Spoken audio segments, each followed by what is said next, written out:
Hi hello പ്രിയപ്പെട്ട കൂട്ടുകാരെ, എൻ്റെ മറ്റൊരു വീഡിയോയിലേക്ക് എല്ലാവർക്കും സ്വാഗതം. എല്ലാവരും സുഖമായിരിക്കുന്നോ?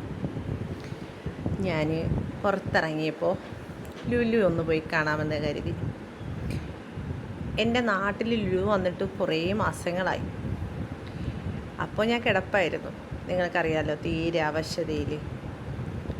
അപ്പോൾ പിന്നെ കുറച്ച് ഹെൽത്തൊക്കെ ആയി. ഗ്രൗണ്ട് ഫ്ലോറിൽ തന്നെയുള്ളൊരു കറക്കമാണ് നിങ്ങളീ കാണുന്നത് കേട്ടോ. അധികം നടക്കാൻ കഴിയാത്തത് കൊണ്ട് ഞാൻ മുകളിലേക്കൊന്നും പോയിട്ടില്ല. ചെറുതായിട്ട് കണ്ടിങ് വരാമെന്ന് കരുതിയിട്ട് പോവാണ്. ആദ്യമായിട്ട് കാണുന്നതിൻ്റെ ഒരു ഭയങ്കര സന്തോഷം എനിക്കുണ്ട്. പക്ഷേ എൻ്റെ ഈ വേദന, നടക്കുമ്പോഴുള്ള വേദനയാണത് മുഖത്ത് നിങ്ങൾ കാണാത്തത് കേട്ടോ.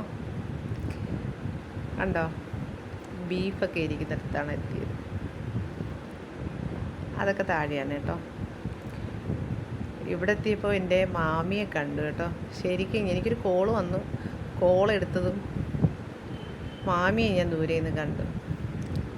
അപ്പോൾ പിന്നെ മാമിയുടെ കുറച്ച് നേരം സംസാരിച്ചു. അത് കഴിഞ്ഞ് മോൻ ഫുഡ് വാങ്ങിത്തരാൻ വേണ്ടിയിട്ട് തന്നെ അവിടെ KFC-യിൽ കയറ്റി. എനിക്കത് തുറക്കാൻ പോലും സാധിക്കുന്നില്ല. നിങ്ങൾക്ക് മനസ്സിലാവും, എൻ്റെ കൈകൾക്ക് ബലക്കുറവുണ്ട് കേട്ടോ. എല്ലാ കാര്യങ്ങളും ഞാൻ ചെയ്യുന്നുണ്ട്, പക്ഷെ ചില നേരത്ത് അത് തുറക്കാൻ, ചില ടിന്നുകൾ എടുക്കാനും ഒന്നും സാധിക്കില്ല. അത് ഒരു ബുദ്ധിമുട്ട് തന്നെയായി ഉണ്ട്. എന്നാലും അതൊന്നും ഞാൻ കാണിക്കാതെ ഓരോരോ ജോലികൾ ചെയ്യുകയും ഒക്കെ ചെയ്യും. നിങ്ങൾ കാണുന്നോ ഞാൻ എന്താ കാട്ടുന്നതെന്ന്? നിങ്ങൾ ആലോചിക്കുക, ഇതെന്ത് പെണ്ണാണ് ഇതിനകത്തൊഴിക്കാതെ ഇത് കാണിക്കുന്നത് എന്താണെന്നല്ലേ?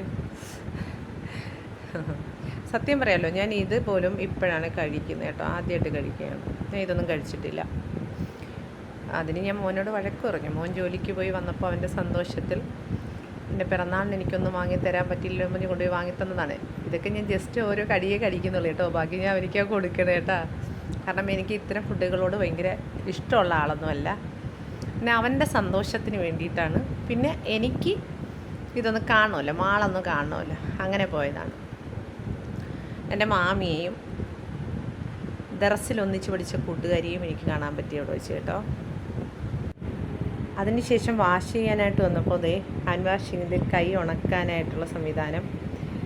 പിന്നെ കുറച്ച് നേരം മാമിയോട് സംസാരിച്ചു പുറത്തേക്ക് വന്നു. കൂട്ടുകാരിയോട് സംസാരിച്ചു പുറത്തേക്ക് വന്നു.